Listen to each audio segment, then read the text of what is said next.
Hello guys, today we will learn how to make invoice in Excel. During this process, you will learn how to utilize basic tools in Excel and how to format the cells as well as how to use the formulas.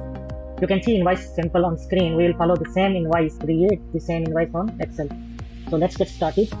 We will start from the top and we will go step by step to bottom. First of all, the company heading, we will type same as it is, or you can type your company name. I will type my company name as it is, and then my slogan. You can increase the font size and color from here. If you hover over the mouse, it will show you increase the font and decrease the font size. You can just click, so it will increase the font size. You can also from here increase the font size. If you need to make the bold, click on this B button. If you want to make bold, you can make bold, and also if you need to make italic, you just click here and it will be italic. Next, we need to insert the logo. Click on any cell. Click on insert, illustration, pictures, this device. Click on the picture, it can be your company logo. Insert, resize it for this dot. Now we will type the billing address, heading, bill 2, and we will make it like this big. So what we will do, we'll select 3 columns and merge it. To merge, we have to click on this icon here, merge and center.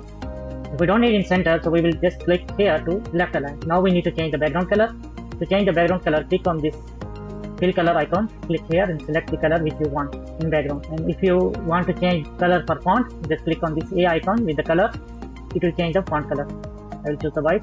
Now we need the heading for other fields like name, company name, address, and phone number.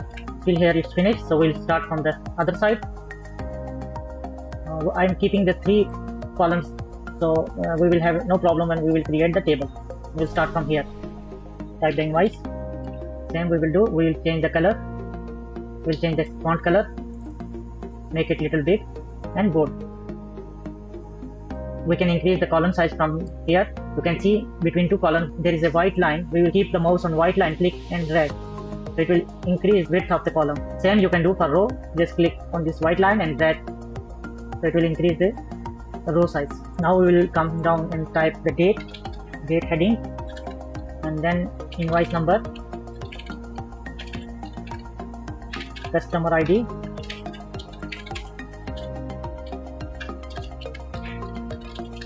order date, payment due date. We'll just increase little bit size. Okay. Now our heading is ready. We can select the heading and make it bold from this B icon. Now we need to type the date, invoice number, and other information. So what we will do, for writing the date, you can manually type the date like 10/9/2023, or you can just control and colon. It will pick the current date and insert it. Let us put any number for invoice like INV 001.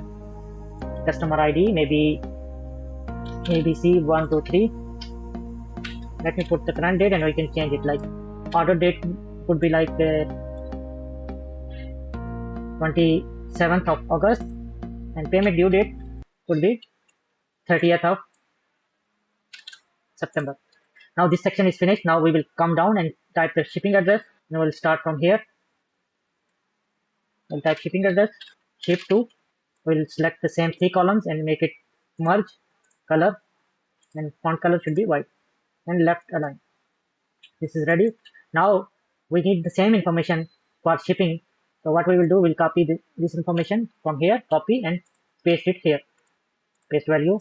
And also there are 2 columns which we can merge it and make it one. So we will get more space to write the name for the company or the name for the person and address and phone number. So we need more space. So we can do like select these 2 cells and merge it and left align. Now we make it in one cell, and then we can copy the same formatting to other cell as well. To copy the format, you can see this format painter. Click on that one and select the area where you want the same formatting. I need the same setting for 3 rows. Select and drag. So the same formatting will be applied here. Same we will do for here. We will copy the same formatting and make it for here. Now we have enough space to write the information for the biller and ship to. Now we need to make this table for item detail. We will put like description as a heading, and then last column as a line total.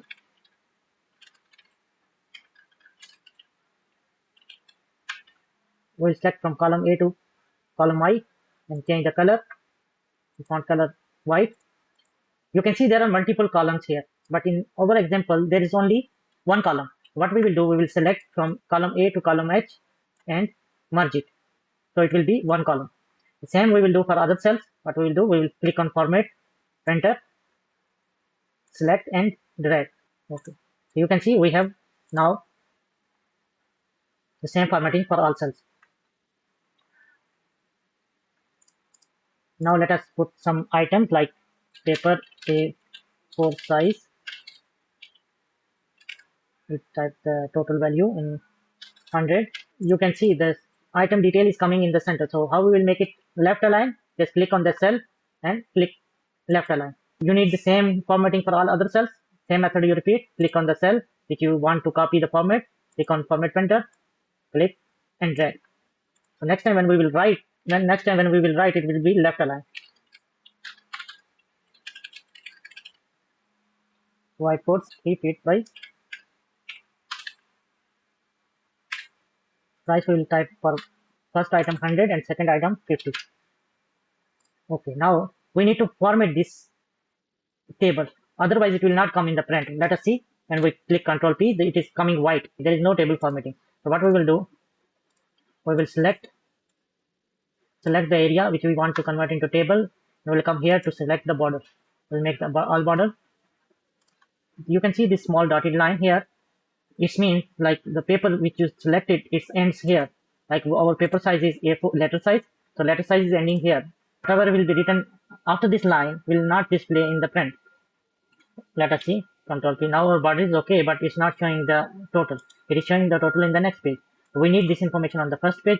What you will do, just select the unused column and make the size small.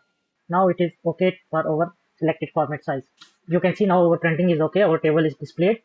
So to display the table, you have to select and make the border from here. Now next step is to make the total, text and formulas. Now we are at the stage where we have to sum of this, type the subtotal, sales tax, and make some formulas. Discount and calculate the invoice. Here we also use the formulas. If there is any discounting or there is a sales tax, how we can apply, we will see now. Let me write the heading subtotal sale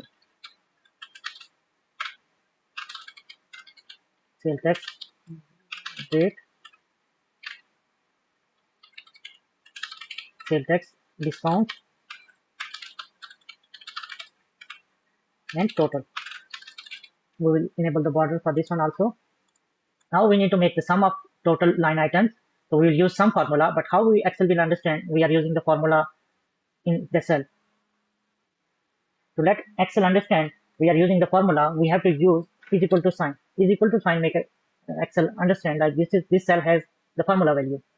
To put the sum formula, we have to type the sum, start braces, and we have to select the area from where to where we want to sum the value. We will start from I-17 and till I-29. Enter. So it will sum the total value for line item. This formula is dynamic, so whenever any new item will be added, it will sum automatically. Like let me add 50 more, so it's now 200. Next step is to enter the value for the sale tax. It is also, we make it dynamic, so later on if the sale tax rate get higher or lower, we can change easily without affecting the formula. Let us make 10%. Now we need to calculate the sales tax for subtotal. So we will make the formula is equal to subtotal. We will make the reference for subtotal into sale tax rate, that is 10% divided by 100. In this way, we can calculate the total sale tax for subtotal. For 150, 10% is 15. Now, if we want to make any discount, like we want to give the discount for the item 5. Now let us calculate this total. The formula will be is equal to subtotal plus sales tax minus discount. This is our subtotal. So now our formula is completed. Now we got the total value. If our value in the table will be changed, the formula will be changed automatically. So you don't need to change the formula anymore. Now let us add the special note and instruction, please. Now let us add the special note and instruction on the left side. Note will make the heading colorful. We'll select the cells and make it merge to make it one. Now our invoice is ready. Let us put some final lines like thank you for your business. We have to select the column from first to I, make it merge, make it center, bold. Now our invoice is ready. Let us check the print preview. You can see our invoice is almost similar. We need to enable the border for special notes. We'll select this area and make border all border. Now let us check again. Now you can see our invoice is ready. In this way you can create any kind of invoice. The method will be same, like there will be some formula. You can use the sum formula to sum the items. You can use percentage formula. You can use subtract formula. At this stage our invoice is completely ready. That's it for today's video. In next video I will show you how to use formulas in Excel in detail. See you in next video.